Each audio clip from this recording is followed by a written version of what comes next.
All right, I think we're up and running again. So like I said, this is kind of just a fire hose of information that goes over some VA benefits that you may or may not be familiar with. And of course, if you have any questions, feel free to jump in at any time. I will have the chat up as well, so you can put them there. Hopefully I can see everything when I start sharing my screen, which I will do here right now. Maybe.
Okay, there we go.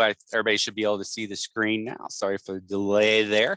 Like I was saying, my name is Rusty Martis. I am the coordinator here at the Northern Kentucky University Veteran Resource Station. And I have been doing this briefing for several years now, so I appreciate you jumping on. I apologize. Let me jump this up one more thing so I can see you guys. And also, I guess it's not going to let me see the chat here in addition, but we'll jump right into it because, as I said, it's going to be a fire hose of different types of information, primarily related to the VA, but also includes some local resources and state resources for the state of Kentucky as well. All right, so like I said, this is a journey. It's a long journey, but we'll run through it. And it's just really to give you familiar with some of the things that are out there. If you have any particular questions or anything, you can always ask or get with us later. All right, so I always like to start this with just talking about the process behind it. So I'm a big believer in empowering those to help themselves and not enabling. And a lot of that is through information. And you know, we don't know what we don't know.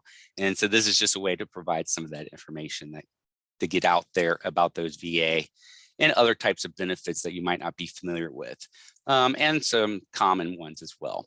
But it's all started as a process. If you've heard of Sebastian Younger, if you have not, I highly encourage you to read his book, The Tribe.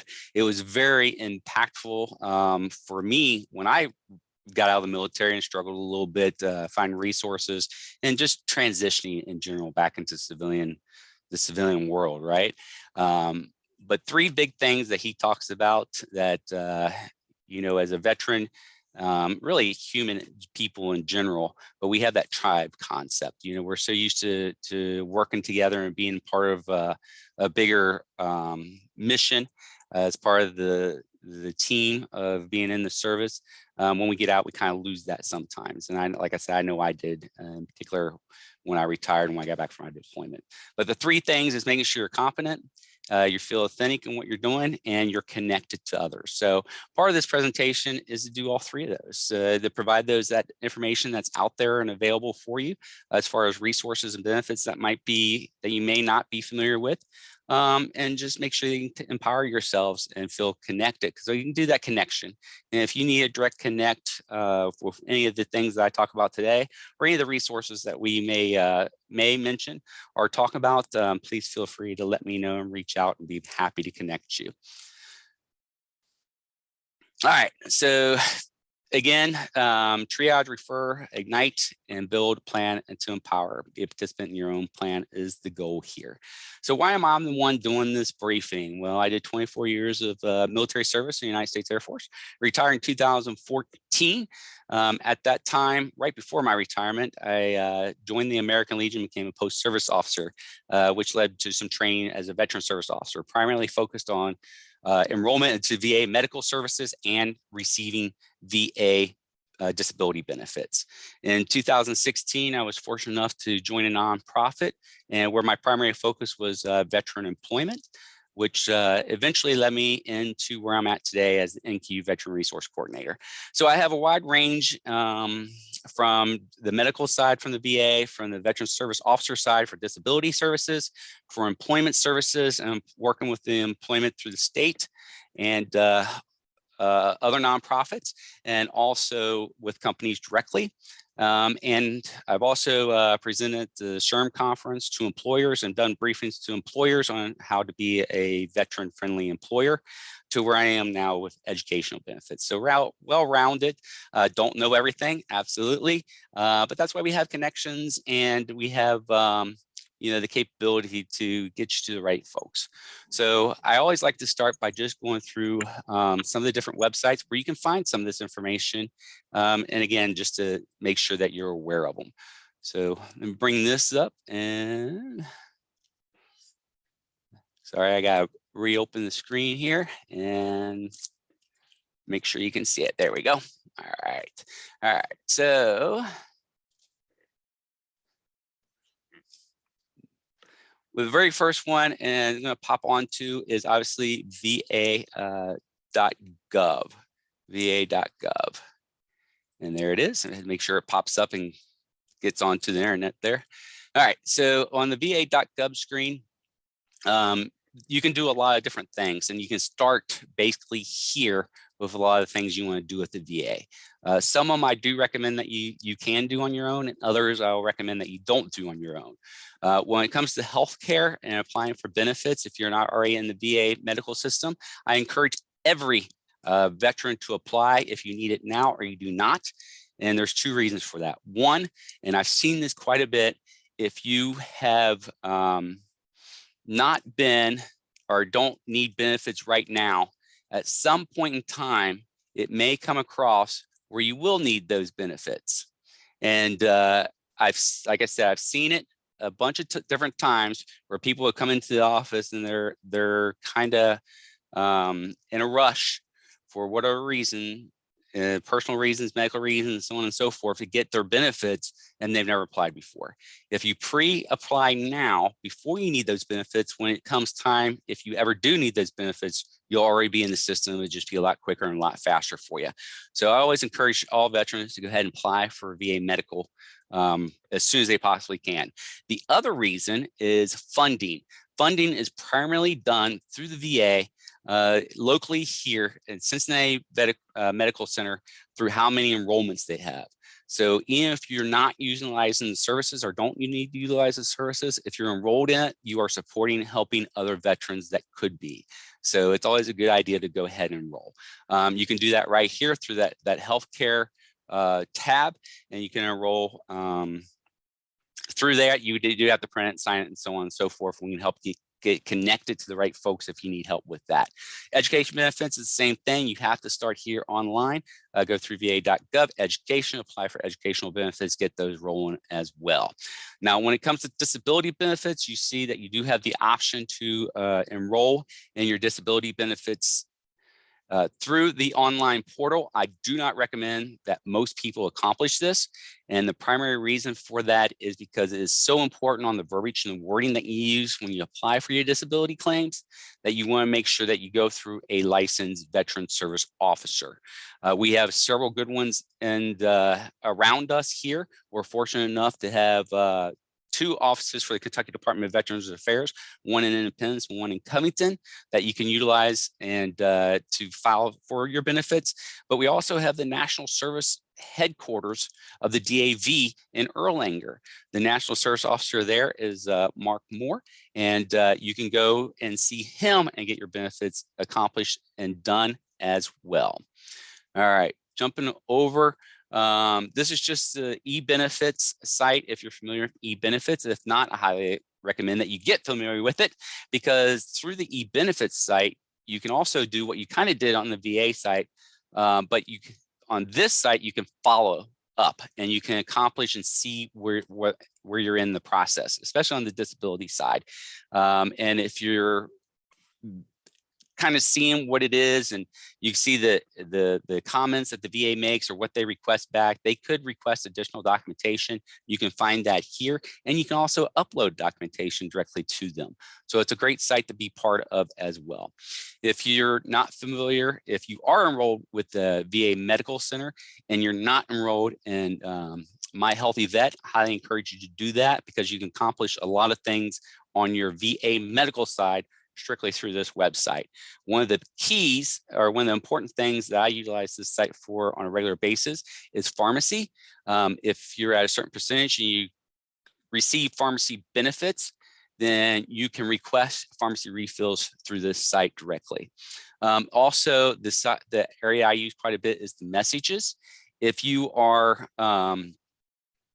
in the VA medical system and you want to send a secure message directly to one of your providers or to a nurse or nutritionist, whoever, you can do that directly through them. And I'm gonna knock on wood here, but I've been very fortunate. Every time I send a message, I usually get a response back within that same day, if not within the same day, within a day or two. But it's been very helpful to communicate with your service connection team. Now, I get this question on a regular basis, so I just threw this up here as well. But where do I get my DD-214? It kind of depends, but everyone can go through the National Archives. Now, they are still in the process of opening up full tilt, for lack of a better term, where you can request your DD-214 and have it sent to you. They were shut down for COVID for a number of months, but they're getting back to where they can run. Now, if you are in Ohio, you can actually go to your district offices and your district court officers and request, because they'll file your DD-214 with them. In the state of Kentucky, you can request it through the Military Records Division in Frankfort to receive a copy. Now, in the state of Kentucky, you don't get a sealed copy with a seal on it, but you get an official copy. So I've never had anybody have a problem utilizing that DD-214. To get an official one, you want to go through the National Archives. All right, the Veteran Benefits website on the American Legion, it's the Legion Calculator, Benefits Calculator.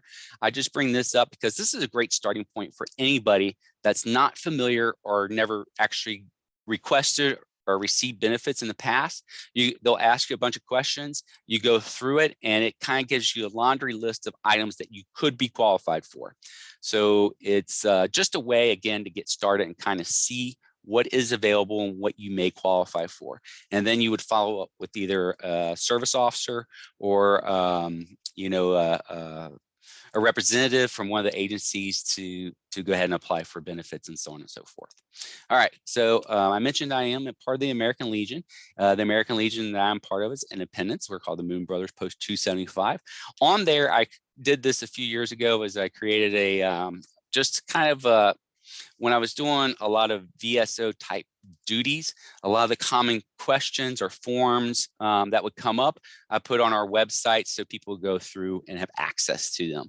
So this is just a avenue or a way to gather additional information. One of the things that I'll highlight here, just because I'm here, is because I get this question quite a bit, is the funeral checklist. Now, this checklist is just, again, quick guidance on if you need to apply for burial benefits or request different or know about different benefits that you may be entitled to when it comes to funeral expenses. And it is there as a guideline. That's what it's there for. I'll talk a little bit more about that in the presentation a little bit later. All right, I'll just highlight again here, because I'll mention it later in the program. There is a checklist for each of the conditions for Agent Orange, Camp Lejeune, and radiation exposure as well. So it's a good place to go and just get additional information. All right, my website, the Charlie Foxtrot resource site, also has additional information. So if you're not familiar with the Charlie Foxtrot or Veterans in Bars Getting Bourbon, that was a show that I used to do through public access in Kenton County and Campbell County. And so I have a lot of the different shows on there that talks about a lot of different resources. Now, the Kentucky State Cemetery, so on and so forth, that's out there. Down towards the bottom, if you keep going, there's also a resource guide that you can download. Now, with that resource guide, since I've taken over here at the Veteran Resource Station at NKU, I have put all those resources and a few additional ones that I've gotten since I've been here on our main web page. And that main web page is nku.edu/veterans. That's nku.edu/veterans. You can find it several different ways, but the easiest way is to go over to the Veteran Resource tab. If you click on it, there will be a laundry list of different resources broken down by components. So that's another way to get them. All righty. So let me jump out of that real quick. And I have to jump back in and share the presentation one more time. And then we'll be rocking and rolling from here. Okay, so hopefully that popped back up for everybody and everybody can see it. It looks like it did. All right, so just real quickly, again, I'm going to run through these slides really fast. What I will do is I am recording this video, so I will put it up on our website. Again, nku.edu/veterans, go to media and information tab, and it will be posted in there it should be by the end of today. All right, so just real quickly, for VA medical, what qualifies for you? Again, I already said that everybody that's a veteran should go ahead and apply for this. In general, if you were after 1981, you have to have 24 continuous months of active duty service. All right. And you have to have a discharge status that's other than honorable. All right, and that's just to qualify for medical services. There's a whole bunch of other things that can fall into this. One of those, if you don't meet those requirements, there could be some other ways that you do qualify for it. Now, one of the questions I get all the times is, does the VA still do a means test, which is income based? Because the VA is, not every veteran qualifies for VA services. One of them is through the 24 continuous months, and the second one is through income. They don't do an annual means test anymore, but you do an initial means test, and you can adjust that as time goes along as needed if your income changes. All right, so again, some of the other ways you can get in there is if you're a recently discharged combat veteran. Obviously, we are no longer in the war in Afghanistan. But if you did serve in the war in Afghanistan within 5 years, you get 5 years of service for the VA. There's some other qualifying conditions that are out there. Some of those I mentioned on the website, the Moon Brothers 275, with preconditioning being with Agent Orange through Vietnam, Camp Lejeune, and so on and so forth. All right, so I like this chart, so I'll keep it up here and have it here for availability so you can kind of walk through it. But if you're not eligible for VA benefits based on discharge status, it can walk you through that. Again, if you received honorable discharge, other than honorable discharge, you could qualify, again, if you meet the other qualifying conditions that are out there. If you do not meet those, are you totally out of the VA? No. There are a couple of different ways that you can qualify for getting in the VA, even if you had other than honorable bad conduct or dishonorable discharge, you can still qualify through a VA character of discharge. Primarily, that's through the mental health or PTS due to service. There's a couple of different ways you can do that. I recommend either going through DAV. DAV just launched very recently a program where they actually support veterans to help them get discharge status updates and upgrades. And that's huge because we didn't really have a great resource here. We did have Chase Law here at NKU does offer a pro bono service that also does it. It's fairly new as well. And both their numbers are listed below if you need that. Again, the primary way or the best strategy to do that is if you can show that your discharge status was due to a relationship to either TBI, PTSD, sexual orientation, or sexual assault or harassment while in the military. National Guard, I get this question quite a bit. Of course, we have a lot of National Guard and reserves around us in this area. And most of them say, well, I don't qualify. It depends, right? Just like anything else. You still fall under the same requirements for VA qualification, 24 months continuous active duty service. For a Guard, that's typically Title 10 status, but there's other ways that you can qualify too. Again, deployed to a combat theater, you get 5 years at the OAF clinic, and you meet income requirements, or if you're service connected, and that's for anybody. So if you say you're denied VA medical benefits based on your income because your income's too high, which I see quite a bit because it's a normal, means income. You can apply for your service connection disability and qualify for services through that. Depending on your service, what you are awarded, you could qualify for different services. And I'll talk a little bit more as we go through that as well. But there are other ways that you can qualify for VA. So even if you fill out the initial request at va.gov, apply for medical benefits, and it's denied, there's other ways that you can qualify for it. So don't get discouraged. That's basically what I'm saying. There's other ways to do it. You primarily want to work through your KDVA or a certified national or veteran service officer. Don't ever go out and pay for those types of services because there's too many agencies, organizations, nonprofits that offer it for free. All right.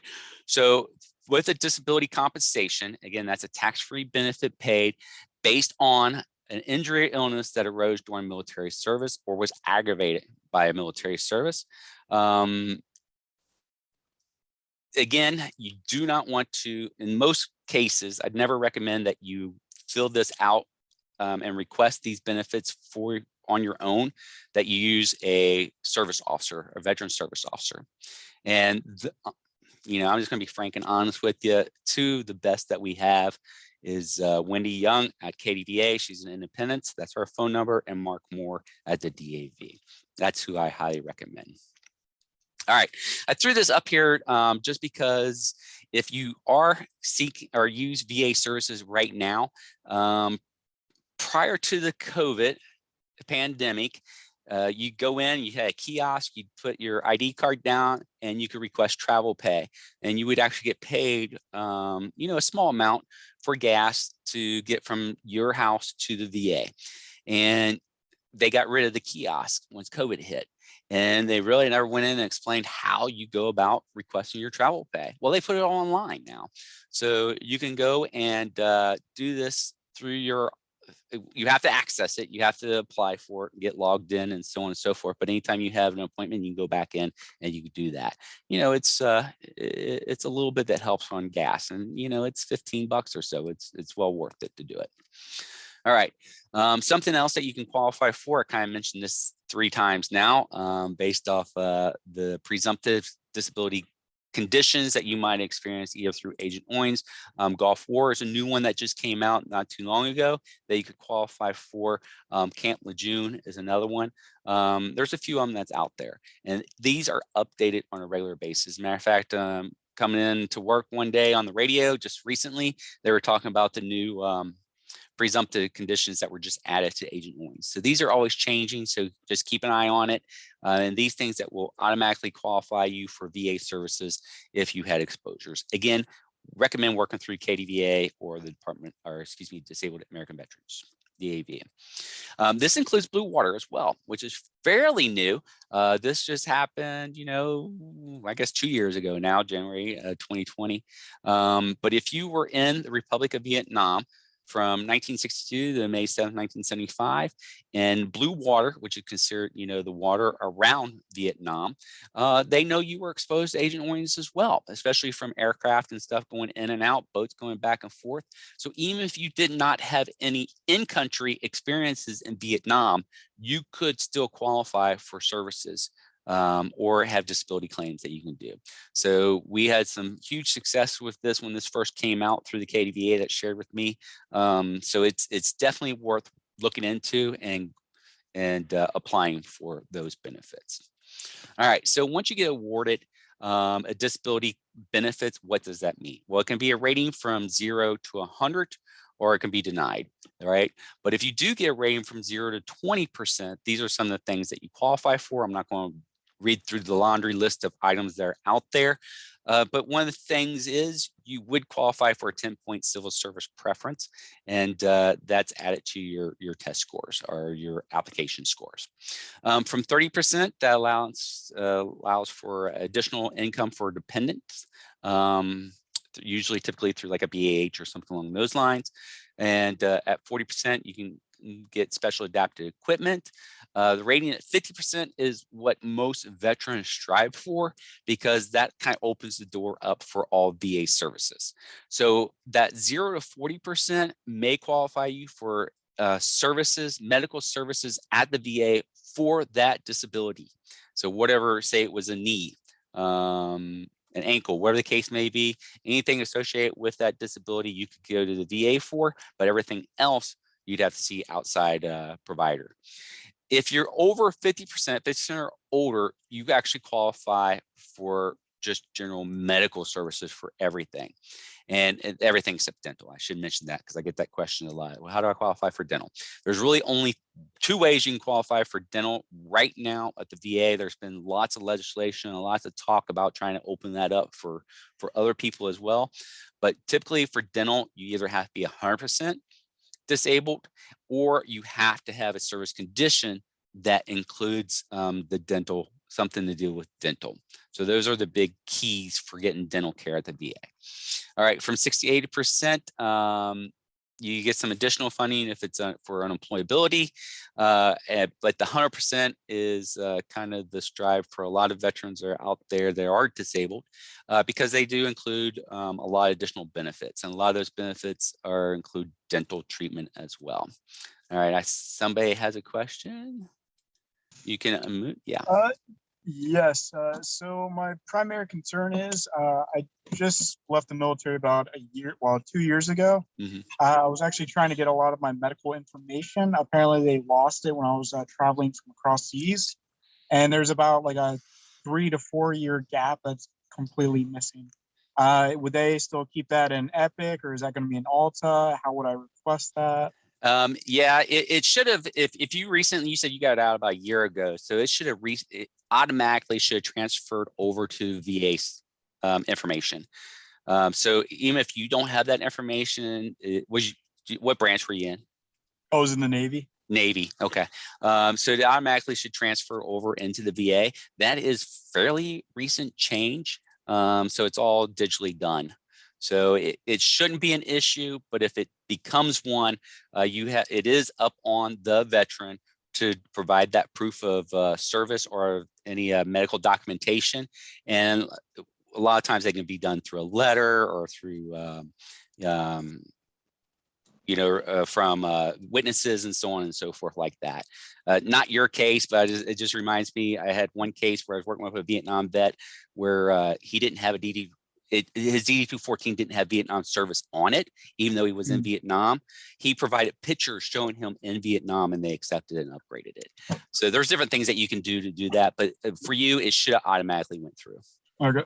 So if I have like all my MRIs, physical therapy, treatments, all that should subside? Oh, yes. Yeah. Any additional documentation you have is great things to add to that for your claim. But yeah, that's definitely something you want to include. Okay, awesome. Yep, Is there like a time limit on that as well? No, not necessarily. For disability services, you can apply at any time. I highly encourage you to do it sooner than later, just because the process can take a little bit of time. They're a lot better than they used to. Several years ago, what was it, 5 years ago? I'm getting old. About 5 years ago, I think it was when it changed out. But we were averaging, over 365 days from your claim. But the key to all that is your letter of intent.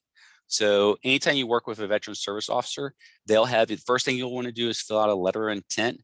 And what that says is just notifying the VA that you're planning to file a disability claim for your service connection, illness, or injury.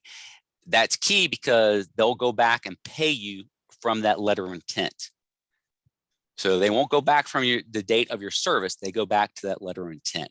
So the sooner you can get that filled out and put into the system, then that will help you as far as when the back pay will start. So I put in the letter of intent back in 2019. Good. Would they provide back pay for about 2 to 3 years on that then as well? Yes, they should. It kind of depends on the situation, but it should, as long as you start the process and they file the letter of intent and you start the claim process. I'm trying to think. Sorry, I apologize because I'm trying to think of what the letter of intent, when that letter of intent runs out before you have to actually file that claim. Yeah, so let me see if yeah, 365 or what? Yeah, there is a time limit, but let me follow up with you on that if you don't mind and get you the exact answer on that, because that's something that, because of 2019 you're going to be pushing it a little bit. Yep. Okay, good question though. Thank you. All right, so education and training, just continuing on here a little bit with education and training. Obviously, the VA will pay almost all veterans at this date time frame. Actually, really past post 9/11, educational benefits are pretty much awarded to everybody as long as you had other than honorable or other honorable discharge. So a lot of people use their benefits and to go to school. They can primarily use post 9/11. That's chapter 33, and most everybody. Let me rephrase that. Everybody that was in the service that was under the Montgomery GI Bill that paid in that $100 a month, so on and so forth, didn't get out until after 9/11. They were transferred over automatically to the post 9/11. So, and you should have got some additional benefits from that. Again, I'm talking generalities because it really is case dependent, and it depends on your individual situation. So, but if you plan on utilizing your education benefits, which I highly encourage you do so, make sure you go to a school that has a veteran resource office or a veteran resource center, or someone that's dedicated to handling veteran services, because there's a lot of things that go in and out. Anytime you deal with the VA, right, that you'll need to kind of work the waters through to make sure you get all your benefits. And you also want to make sure you go through a yellow ribbon school. And the reason for that is because if you don't, you could be paying out of pocket.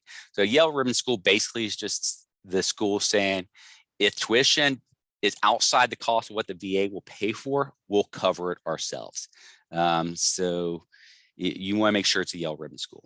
Now that can be a little touchy. I won't get into a whole lot, but like NKU is not really a yellow ribbon school, even though we are a yellow ribbon school. And I know that sounds confusing, but because if you're in state or if you're out of state using post 9/11 GI Bill, you're considered in state. And so in-state tuition is covered by the GI Bill. It's automatically covered. So it's not really even a player as far as yellow ribbon. So, but you want to make sure that if you go to especially a private school, that is yellow ribbon. All right. VRE or Voc Rehabs, the old Voc Rehab programs, vocational readiness employment. Another great program. It's a chapter 31. And it basically pays you to go to school, and it will pay for everything associated with it, including basic allowance of housing, books, parking, all kinds of other things, which is a little bit different post 9/11. The chapter 33 post 9/11 won't pay for like some of the fees and won't pay for like parking and stuff like that. But it's a great program. You just have to be 10%. They lowered that. It used to be 30. It's down to 10 now, and have a disability rating and wanting to use it to gain employment after school. So it's just a great program to utilize. All right, apprenticeship programs are out there as well. Not going to spend a whole lot of time on this. Just wanting to make sure if you're looking at different programs, for educational standpoint, apprentice programs are something that's readily available, and a lot of the apprenticeship programs pay pretty darn well, $20, $25 an hour or higher. You can also use your educational benefits for certifications. The key here is you want to make sure that those certifications are approved through the VA. So they have a website you can go and check. because you have to pay for any certification up front, then you request the reimbursement back from the VA. So you want to be very careful and just make sure you're clear that the certification you're going for is approved through the VA. And they have thousands of them. So it's not like it's limited, but a lot of times it's limited to where you can get it at. It could be, they have some online ones that are good, but some of them are not. So you just want to be very careful if using a certification program. All right, there is opportunity for veterans in the state of Kentucky to have free college for kids. So I get this question all the time. I'll get parents or veterans that call me up and say, hey, my son, my daughter is getting ready to go to school. What benefits do they get? They do not necessarily get benefits by just being a dependent, right? So you have to transfer while you were in the service, transferred funding over to them, like for your post 9/11, or you have to be 100%. And I'll have a slide on that here in just a minute. But it has to be in the state of Kentucky. Tuition can be paid for through Kentucky Tuition Waiver, which is a state program, not a VA program. If you are 100% total disabled and your child is a Kentucky resident. But a lot of times they'll also qualify for VA funding as well, which is considered Chapter 35. The state program you apply through the state website, and through Chapter 35, you have to apply through the federal website. I got the state coordinator's phone number right there. All right, if you're over the age of 65, in the state of Kentucky, you can go to school for free. It's called a Donovan Scholarship. You basically apply through NKU. If you're using NKU, you can go to Gateway, you can go to any state school you want to go through.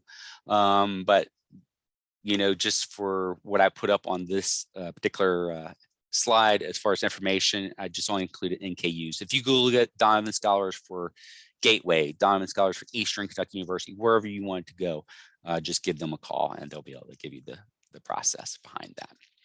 All right, if you want to start a business, there's other opportunities that are out there specifically for veterans that can be beneficial and helpful. Patriot Boot Camp is brand new.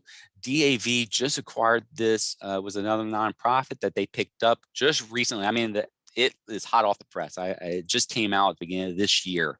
And like I said, we have our headquarters, DAV, right here in Earlier, Kentucky, so it's a great opportunity. If you've never heard of Bunker Labs, Bunker Labs is another program that is set up for entrepreneurs or veteran entrepreneurs or veterans that want to become entrepreneurs, with lots of training programs and stuff that's out there. But we got the Small Development Business Center. I actually went through them when I first got out of the services, when I was looking up through different opportunities that is great help as well. So there's lots of great opportunities in our local area that can help. All right, jump back just real quick on senior employment services. So the North Kentucky Community Action Agency, or Action Commission, has a senior employment program. In addition, this not necessarily veteran specific, but this was a question I would get quite often as well. So I just threw it up here as additional information. All right, there could be some opportunities for interviewing work clothing through either the Life Learning Center, CenterLink, Barracks Project, Goodwill, and some of those agencies that are out there. If you are an NKU student, we have the lending closet or the care closet as well here, and they usually have some great things to utilize for like interviews and so on and so forth. All right, I mentioned this real quickly earlier as far as a veteran preference, but this is in particular for state jobs. Kentucky Veterans gets a 5-point if you're a dishonorable or discharged veteran with other than dishonorable discharge, so honorable discharge. Or a disabled veteran would get 10 points. And the state of Kentucky is traditionally hiring and looking to hire veterans. And if you want to work for the state and work with veterans, they have 2 different programs. They have a couple different ones, but the 2 that come up to mind immediately is called the LEVER, Local Veteran Employment Representative, and the DBOP, the Disabled Veteran Outreach Program Specialist, and where you work directly with veterans to help them find employment through the state. The good news here, and I'll just throw this highlight out real quick because I used to work for the state doing the DBOP, but they just recently approved basically a $10,000 raise. They bumped them. Kentucky was the lowest paid leaver and DBOP throughout the state, throughout all the United States. And our most recent governor changed that, and like I said, gave everybody basically a $10,000 raise. So it's still not great, but it certainly helps. Other types of programs that are out there, primarily for wartime veterans over the age of 65, it's called a pension program through the VA. These are set up to be additional income that you can receive, and also to help get aid and attendance if required. So back in my nonprofit days, this was a phone call that I received on a quite regular basis. But you want to go through your KDVA or your DAV, again, your veteran service officer, to apply for those programs. Just a little bit more additional information about that, talks about the requirements. I'm not going to spend a whole lot of time because I know I primarily set this up for student veterans. So, but it's something, if you have friends, family members that are veterans that are a little bit older that might need some help, there are programs out there for them. Again, recommend that they get with their veteran service officer. And that includes long-term pension as well. Falling right in line with that, because again, this basically, in addition to the pension program, it's called a DIC, Dependency and Indemnity program, DIC, easier to say that than the other word, but these are for surviving spouses, and it can fall upon dependent children as well. It just kind of depends. So if the veteran was receiving pension and that was their primary income, when that veteran passes away, the VA realizes that that hurts the family significantly. So they create this DIC program so it can continue on for the surviving spouse. Again, that's something that's got to be applied for, working through the veteran service officer. This is just saying there's a few additional things that fall within that DAC program, including some insurance opportunities.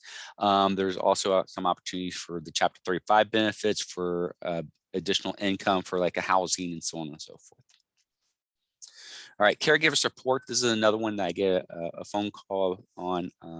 Used to get quite a bit. I don't receive it as much anymore, but it was something that, as veterans, especially if you're 100% disabled, or, even if you're, 60, 50, 20, whatever it might be, if it's a debilitating condition, then you could have a caregiver that's helping you. Well, what they found out was those caregivers were having to take off work or not being able to work so they can take care of the veteran. So they have a caregiver support program. This is ran locally here through Cincinnati VA. It's ran through all the VAs, but locally it's with Ms. Dorsey. Her phone number is there as well. This program used to not include any type of funding along with it. With the coordinators that they have now, and with the additional programs that they have started and sponsored, there could be some opportunities for funding that can come along with that, because the VA realizes that, again, the caregiver has to give up some things to take care of the veteran. So it's not a quick process. So it's something that should be jumped on right away if you're a caregiver, or if you know of a caregiver that's might need some additional support and help. All right. Include nursing homes in here as well. Kentucky has several nursing homes, and so what is the requirements for some of those VA ran nursing homes? Well, you have to be service connected and 60% and unemployable or permanently and total disabled. It could qualify also if you're combined disability rating of 70% or more. So there's a couple of different ways, but that kind of that magic number for nursing home is really 60% unemployable or 70%. Again, you have to apply through the KDVA or DAV. You don't have to apply through KDVA or VA or the DAV, but you should use a veteran service officer. I recommend that you do it through the Kentucky Department of Veterans Affairs, only because they're the ones that oversee and run a lot of these programs. And that does include programs such as nursing home, like I mentioned before, but domiciliary care. I mentioned this because we do have a domiciliary care in Fort Thomas. It's very highly recognized PTSD clinic. It's actually nationally recognized PTSD clinic. It's ran through there. And they also do some drug and alcohol rehabilitation programs there as well. Currently, we have 4 that are open and operational, one in Eastern, one on Ratcliffe and Wilmore, the Western Kentucky and Hanson. And then there's a brand new $2.5 million facility being opened up in Bowling Green as well. You do have to be a Kentucky resident. And again, you have to apply through the KDVA. All right, some burial benefits I'm going to go in through. I show a video here. I'm not going to show that video today. Again, you'll have an opportunity to look at these slides later on if you wish and be able to look at them, or you can go to my website, the Charlie Foxtrot Resource Show, and I have a video on it as well. But if you've never been down to the Williamstown Cemetery, it is very nice. They do an amazing job. They recently recognized, well, I guess I say recently, I guess it's been almost 2 years ago now, as one of the best cemeteries throughout the United States. So it is a wonderful, wonderful cemetery. You can pre-register for that. Myself and my wife are both veterans. We are already pre-registered. My father is buried there as well. And I have that information on the Moon Brothers Post 275 webpage, or you can Google it, and get the application and submit it along with your D214, and you guarantee yourself a space. And they have plenty of room right now, but they are, you never know.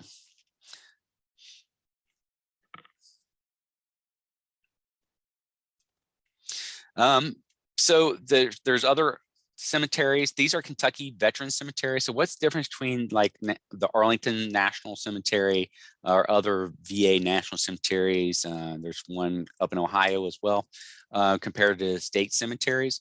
There's really not much difference. The funding's a little bit different, but it's all ran through similar programs, and the expectation is very similar for each one's. If it doesn't really matter if it's national or a state program or state cemetery. You can have a spouse buried with the veteran. At last check, again, that was about 2 years ago, to have the spouse buried, it was $600. The veteran is buried for free at the cemetery, but the spouse would be approximately $600. And it changes in a little bit here and there. So, but it should be around that dollar amount.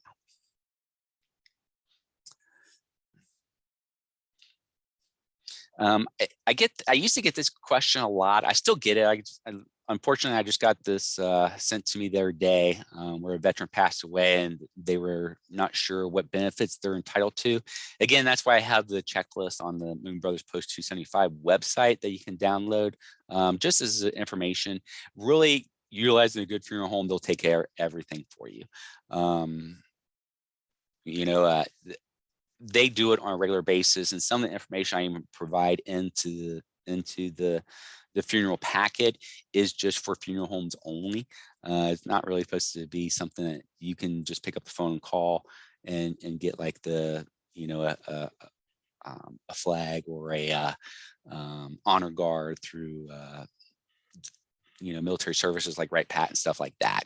But the funeral homes will take care of everything if it's a good one. If not, they can utilize the checklist just as well. But it's good information for you to know and see what you qualify for, or if you need that information for a veteran of your own. So again, keep checking the website. Again, va.gov, burials, memorials, funerals. Google it, whatever the case may be, because the prices change sometimes. They don't change a whole lot. But I just include this slide to give you an idea what it would be worth. So if it's a non-service connected death and they died after October 1st, you get $300 burial allowance and then $828 for a plot. You don't get that plot information if you're using a national or state cemetery, just so you know, but you would get that $300 burial allowance. And you'd also include, things like the flag. It would include hopefully an honor guard. And the only reason I say hopefully, I'm knock on wood, I don't think I've ever seen anybody turned down for an honor guard, but there is circumstances that could occur, or they have where they might traditionally send 7, it might go down to 2. But they do their darndest, the service providers, And also we have 2 honor guards here, one with the VFW and one with the American Legion, that do a lot of services, funeral services as well, and they do a really good job. But it's just make sure. I just helped someone recently get a veteran plaque for a gravesite or a tombstone. It was they already had the tombstone, but they didn't have a veteran indicator on the tombstones. You're entitled to that as well, or you can just get the tombstone directly from the government as well. So there's a lot of different things that are out there. All right, since we're in the tax season, just threw this out there as well, a couple of slides on tax prep. If you are a retiree, and I use this services quite a bit at the beginning when I first retired out of service, you have to drive with the right PAP, but they always do a wonderful job. It is first come, first serve, so you want to make sure you call immediately to get an appointment. As you said, it traditionally opens up on the 4th of February, so they're just a few days behind, but their number is listed there. There's also some VITA programs that are out there. I looked honestly this morning to see if they had an update on dates and times. They do not have anything posted at this time, but you can always call the number that's listed on the slide and talk to someone that's ran through the Brighton Center. But a few years ago, before COVID, they opened up 2 different sites that you could go and set up an appointment, or you could do walk-ins. And it was at the Kentucky Career Center in Florence and Santa Barbara Church in Independence. You can always get a list from that website that I have listed there, or by calling 211 as well. If you're not familiar with 211, that's a great number. It's ran through the United Way, and it's availability for any resource in the local community. So you can call and get just about anything you ever wanted. And it's important, if you are a veteran or a military affiliate, that you mention that, because that could do a direct referral to Easter Seals. We set that up a few years ago, where if you call 211, notify you're a veteran, they'll give you all the community resources, and they'll transfer you or provide you with the information to Easter Seals, so they can do veteran additional resources as well. So it's a great little program. Kentucky does have a tax for military retirement pay. If it was prior to 1998, it's exempt. If it's after 1997, then it is partially exempt. I mentioned this in the fact that you have to file a Schedule P, a special pension income exclusion form with your taxes. And I run into veterans all the time that are not familiar with this. So just want to make sure to get that word out there as well. You also can have opportunity in Kentucky to have a property tax break if you are totally disabled, 100% veteran, and it's up to $40,000 or $40,500 now. It went up just a little bit. You do have to be, or you could qualify if you are at 70% or higher with unemployability. So that is always an option as well. Home loans. Almost every veteran I run into has used the VA home loan program or process. We have a really great person, Mary Ann Mader Jones, that I work with on a regular basis that helps navigate this. She works through guaranteed loan rate, but the reason I like Mayor, is what her nickname is, so much, is she's not afraid to tell you if there's a better program out there, or if it's not a smart move, so on and so forth. But any good or agency will help you to get your certificate eligibility. So that's the phone call I traditionally get, is like, well, where do I get my certificate eligibility? Should I get a VA home loan? You can apply through e-benefits, request that, or lots of times you can download it. Or like I said, a good agency will help you get that as well.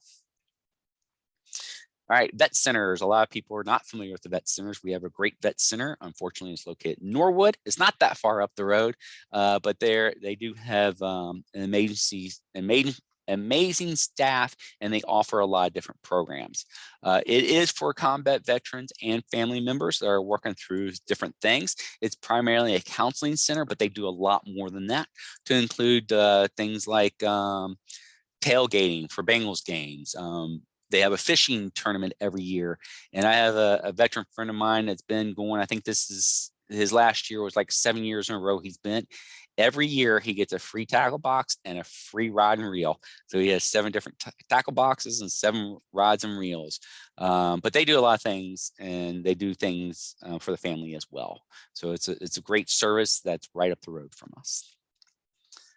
If you do qualify with have a prosthetic or orthopedic device or something along those lines, then the VA, you could qualify for special clothing allowances and also car allowances as well. So these are just, again, some of these programs that a lot of people aren't familiar with that I just like to throw out there to make sure that you are aware of them.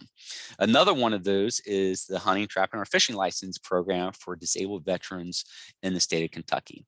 So if you're a Kentucky veteran, at least 50% service connected, then you do get a discounted license. I went to look this morning to make sure I had the updated numbers in front of me for today, and they have taken them down. So they don't say exactly what that discount is anymore. But I will tell you, a few years ago when I applied for it, the reduction was significant. I think it was like, is it $40, I think, for a fishing license, or $32 for a fishing license, and for a disabled veteran it was like $12. So it was pretty significant discount. So it's definitely worth applying for if you are a service connected disability 50% or more. And free national parks. So if you're a service connected disability, you get free national parks. I utilize this program on a fairly regular basis. I was in Vegas not too long ago and went to National Park with my sister-in-law. And as we drove up, she asked me, I can't remember how the conversation started, but I think I had a veteran service shirt on or something along those lines. We started talking, and she's like, well, you get in free. And so she gave us a pass and allowed us to go in free. So it's a great little program to use at all the national parks. All right, another phone call I get on a fairly regular basis, not as much anymore. Really when it first kicked off was everybody was calling and asking about, how do I get my veteran identification card through the VA? You go through the VA. Honestly, you can get it through the VA, but you don't need it if you have the designation on your license, or you shouldn't need it if you have the designation on your license. A lot of people were, well, I want to get the Lowe's discount or the Home Depot discount, so on and so forth. They've all went online now anyway, even though you still need to show your ID at, I think, Lowe's. If you have it designated, you don't need it, but if you want it, you can certainly request it. You go through and apply online for it, then you schedule an appointment and get your picture and everything taken for them. And again, if you are a service connected disability and use the VA Medical Center, that should be automatic. They should automatically give you a card, just so you know. All right. I won't talk anything about this, except I do get this phone call every once in a while. The VA does have fiduciary programs. So you have to work through the VA. So you can give them a call at their main number, 3100, and just let them know that you need fiduciary assistance, and they will get you connected and hooked up. Primarily, this phone call I receive is usually from a caregiver looking for help with a veteran, but just make sure the information's out there for everybody to hear. Speaking of hearing aids. So I have this conversation with veterans all the time who are paying for their hearing aids. If you are a service-connected veteran, you probably qualify for free hearing aids, or at least free batteries, or both. And I have veterans that go and get their hearing aids and get the free batteries, and they just can't believe how much money they save by doing that. Apparently hearing aids are very expensive, and I'll find out soon, I'm sure. But just keep that back in your mind as well as you get to that area, or if you need them. This just talks a little bit more about how you qualify for those free hearing aids.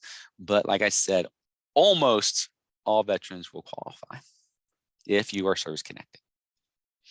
All right, the Veteran Crisis Line, we know that we have it has dropped. It used to be, the old famous 22 a day. 22 veterans die of suicide every day. The numbers dropped down to about 18 after last review of the statistics that have come out, but one is too many in my eyes. But they have a great Veteran Crisis Line. What's really cool and what I'm really happy about is they have now announced, instead of that long number, the 800-273-8255, press 1, they're changing it to be a 988. So you just dial 988 and it'll go to the Veteran Crisis Line. Now, it's not fully activated across all states, but by law, it has to be fully activated by July 16th of this year. I did not get an update on when Kentucky's plan on getting activated, but I know they were in the process of working with it. All right, I already talked about 211, so I'm not going to jump in and talk any more about it. Just to let you know, it's a great program if you're looking for resources. It literally provides you any type of resource throughout the Tri-County. Again, just make sure you mention that you're a veteran, because they will not ask you. But if you do mention that you're a veteran, you'll get connected with veteran services as well. All right, almost done. I appreciate your patience on this, and I apologize again that took a little bit of time to get the slides to pop up there, but we got everything working and moving smoothly. Real fast, rapid fire, random type items. If you are a veteran connected at 69%, and you have to have surgery or something done that's going to put you out of commission for a while, you can apply for a temporary 100% compensation. I had a friend do this a few years ago. A little bit of paperwork, wasn't too bad. Absolutely love the fact that he was getting paid, because he wasn't getting paid from his work because he had to take so much time off from his surgery. The VA hooked him up and gave him 100%. So you can do that if you're going to be over for 21 days or more for care. All right, protected range disability. Hear this, and I won't say have arguments, but people do like to create conversation around this topic. But from the VA, a rating is protected once it's in place for 20 years. So what's that mean? If you're service connected at say 50%, and you apply because you want to try to get to 100%, and you apply for compensation, anytime you apply for compensation, that opens up your entire record to be evaluated, and they can come back and reevaluate anything that you were currently being service connected about. Not trying to scare anybody, but I have seen this actually occur and happen, where you get a reduction in your rate by applying. If you are good and you know you're confident in your service connection disability and so on and so forth, then there's no reason not to apply for an increase if you earned it or deserve it. Just be wary that they could come back and require you to do like another CMP compensation exam for even things that were awarded in the past. All right, free passports, just throw this out there because I think it's pretty cool. If you have family members and you want to go visit them at a memorialization site not in American soil, you get a free passport. So Normandy being the one that I hear about quite frequently. All right, if you are in hospice care and you need to apply for VA mandated service connection disability, this has to be through the law, has to be expedited through the VA. And I have seen this happen more than once. Traditionally, it's been with Vietnam veterans, and it's traditionally been with some type of cancer or something along those lines. But we can get through the process fairly quickly. Again, work with the veteran service officer. Just make sure you're open and upfront. Let them know that what is going on, so they can expedite that for you. All right, so that was rapid fire of different VA benefits and other things that are out there and some of the connections. Does anybody have any questions at this time?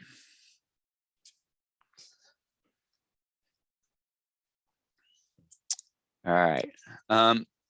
Yep. If I'm going to go ahead and stop the recording now. Let me do that first. Stop recording.